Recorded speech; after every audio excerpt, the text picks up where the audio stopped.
Sa kulungan ng bagsak ngayon ang isang lalaki matapos mahuli sa isinagawang buy-bust operation ng Valencia City PNP. Narito ang report ni Patrolwoman Rhea May Sanchez.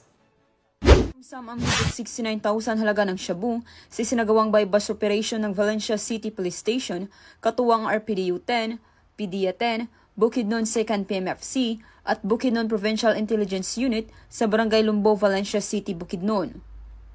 Kinilala ni Police Lieutenant Colonel Brian M. Panganiban, hepe ng Valencia City Police Station, ang suspect na si alias Aki, lalaki, 46 anyos, walang trabaho, residente ng Barangay Pagsabangan, Tagum City at isang DI listed.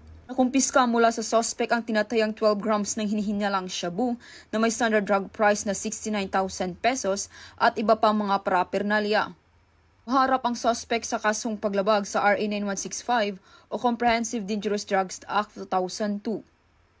Mula dito sa Camp Capistrano, Busa, Cagayan de Oro City, ako ay inyong Police News Network correspondent, Patrolwoman Rhea May Sanchez, alagad ng batas, tagataguyod ng Balitang Pulis.